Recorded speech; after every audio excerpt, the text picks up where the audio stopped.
Hello friends, welcome to southernfoodtamil. இன்னைக்கு நம்ம southernfoodtamilல ரொம்ப ஹெல்த்தியான ஒரு ரெசிபி தாங்க பார்க்க போறோம். ஆட்டு ரத்த பொரியல். இதுல இரும்பு சத்து ரொம்ப அதிகமா இருக்கனால உடம்புக்கு ரொம்பவே நல்லது. இதை எப்படி பண்றதுன்னு வீடியோக்குள்ள போய் பார்க்கலாம் வாங்க. அதுக்கு முன்னாடி நம்ம சேனலை இப்பதான் நீங்க ஃபர்ஸ்ட் டைம் வீடியோ பார்க்குற ஃப்ரெண்ட்ஸா இருந்தீங்கன்னா மறக்காம கீழ இருக்க ரெட் கலர் subscribe பட்டனை பிரஸ் பண்ணிட்டு பக்கத்துல இருக்க பெல் ஐகானையும் கிளிக் பண்ணிக்கோங்க. இப்போ ஒரு பேன்ல 2 டேபிள் ஸ்பூன் நல்லெண்ணெய் சேர்த்துக்கிறேன். ரத்த பொரியலுக்கு நல்லெண்ணெய் சேர்த்துக்கிட்டிங்கன்னா டேஸ்ட் ரொம்ப நல்லா இருக்கும். எண்ணெய் சூடானதும் இதில் 1/2 டீஸ்பூன் போல் கடுகு, கூடவே 1/4 டீஸ்பூன் உளுந்து, ஒரு 1/2 டீஸ்பூன் போல் சோம்பு சேர்த்துக்கோங்க. இதெல்லாம் நல்லா வெடிச்சதுக்கு அப்புறமா இதில் ஒரு 10 போல் பூண்டை நல்லா பொடியாக நறுக்கி வச்சுருக்கேன். அதையும் உள்ளே சேர்த்து நல்லா வதக்கி விட்டுருங்க.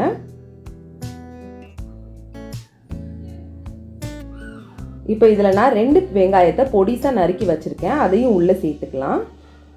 கூடவே காரத்துக்காக 3 பச்சை மிளகாய், ஒரு கொத்து கறிவேப்பிலை. இப்போ இந்த வெங்காயம் நல்லா கோல்டன் ப்ரௌன் கலரில் வர வரைக்கும் நம்ம வதக்கி விட்டுக்கலாம். அப்போ தான் ரத்த பொரியல் டேஸ்ட் ரொம்ப நல்லாயிருக்கும்.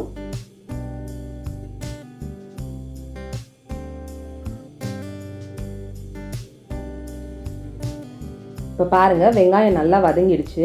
நான் இன்றைக்கி ஒரு ஆட்டோட ரத்தத்தை எடுத்து நல்லா கையை வச்சு கரைச்சி வச்சுருக்கேன். இதை நீங்கள் கையை வச்சும் கரைச்சிக்கலாம், இல்லைனா இட்லி தட்டில் வேக வச்சு க்யூப் சைஸில் கட் பண்ணியும் உள்ளே சேர்த்துக்கலாம். சேர்த்துட்டு நல்லா கிண்டி விடுங்க. லோ ஃப்ளேமில் வச்சுக்கோங்க அடுப்பை. இப்போ இதில் நான் ஒரு 1/4 டீஸ்பூன் மஞ்சள் தூள் சேர்த்துக்கிறேன். சேர்த்துட்டு நல்லா மிக்ஸ் பண்ணி விட்டுருங்க.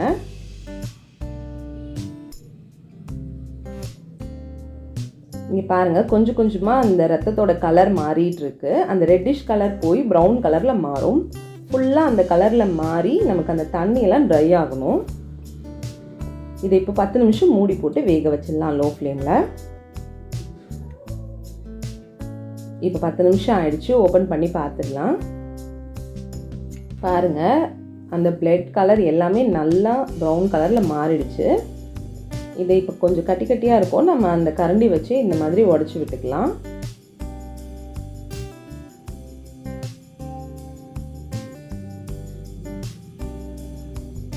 இப்போ பாருங்கள், தண்ணியெல்லாம் நல்லா ட்ரை ஆகிடுச்சு. இதில் நான் கொஞ்சமாக உப்பு சேர்த்துக்கிறேன். ரத்தத்துலேயும் ஏற்கனவே உப்பு சேர்த்துருப்பாங்க.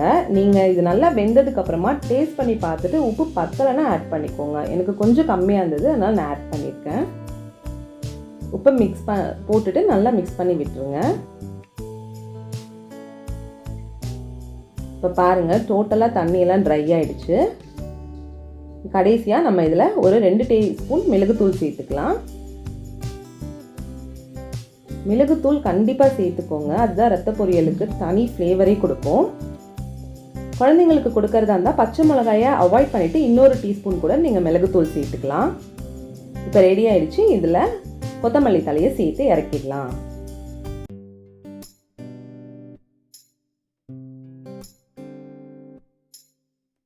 அவ்வளோதான் ஃப்ரெண்ட்ஸ், ஆட்டு ரத்த பொரியல் சூப்பராக சிம்பிளாக ரெடி ஆயிடுச்சு. இது உடம்புக்கு ரொம்ப ஹெல்தி. ஸோ கண்டிப்பாக இதை நீங்களும் உங்கள் வீட்டில் ட்ரை பண்ணி பார்த்துட்டு எப்படி இருந்ததுன்னு உங்களுடைய கருத்துக்களை கமெண்ட் பாக்ஸில் பதிவிடுங்க. இந்த வீடியோ உங்களுக்கு பிடிச்சிருந்ததுன்னா லைக் பண்ணுங்கள், உங்கள் ஃப்ரெண்ட்ஸ்க்கெலாம் ஷேர் பண்ணுங்கள். திரும்ப வேற ஒரு ரெசிபியோட மீட் பண்ணுறேன். தேங்க்யூ.